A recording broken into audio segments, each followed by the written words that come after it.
नमस्कार, इस वक्त आप द प्राइम न्यूज देख रहे हैं और मैं हूं आपके साथ निशी अग्रवाल।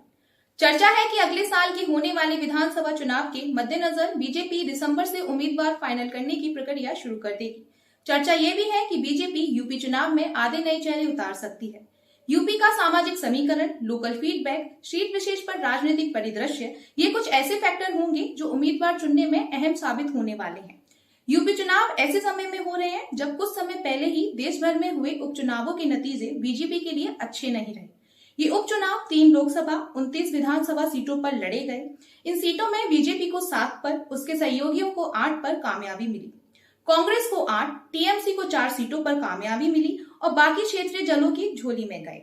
पिछली बार यानी 2017 में जब विधानसभा चुनाव हुए तब मोदी लहर का जोर था। अब ऐसी कोई लहर नहीं है। हाँ, कोरोना का देश में असर, महंगाई जैसे मुद्दे जनता के दिमाग में ताजा हैं।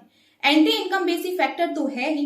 कहा जा रहा है कि जनता के दिमाग में उपजी अपने जनप्रतिनिधियों के प्रति ऊब से निपटने के लिए बीजेपी नए उम्मीदवारों को मैदान में उतारने का दांव चल सकती है। चर्चा ये भी है कि ये नए चेहरे युवा भी हों, इस पर भी जोर रहेगा। कुछ महीने पहले बीजेपी हाईकमान ने यूपी के विधानसभा क्षेत्रों में विधायकों के रिपोर्ट कार्ड तैयार करने के लिए अपनी एक टीम भेजी थी। इसी के आधार पर बहुत से विधायकों के टिकट कटने वाले हैं। मसलन कानपुर बुंदेलखंड की 52 विधानसभा सीटों पर लगभग 2 दर्जन से ज्यादा विधायकों के टिकट कट सकते हैं। बीजेपी ने 2017 के विधानसभा चुनाव में 52 में से 47 सीटों पर कमल खिलाया था। इसके साथ ही कानपुर बुंदेलखंड में लोकसभा की 10 में से 10 सीटों पर शानदार जीत दर्ज की थी। यही स्थिति प्रदेश के दूसरी विधानसभा सीटों की भी बताई गई है। चर्चा ये है कि बीजेपी विपक्षी दलों के उन विधायकों को टिकट दे सकती है जिन्होंने पार्टी लाइन से हटकर बीजेपी को सपोर्ट किया था। इनमें उन्नाव के बीएसपी विधायक अनिल सिंह, छपरोली के आरडीएल के एकमात्र विधायक सहेंद्र रमाला, हरदोई से सपा विधायक नितिन अग्रवाल, रायबरेली के हरचंदपुर से कांग्रेस विधायक राकेश प्रताप सिंह, रायबरेली से कांग्रेस विधायक अदिति सिंह शामिल हैं।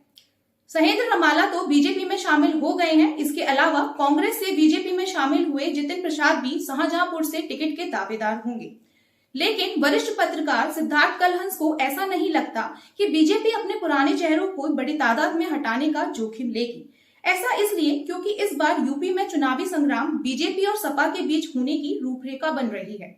इस 2 ध्रुवीय मुकाबले में बीजेपी पुराने नेताओं में किसी भी तरह के असंतोष को बढ़ावा नहीं देना चाहेगी।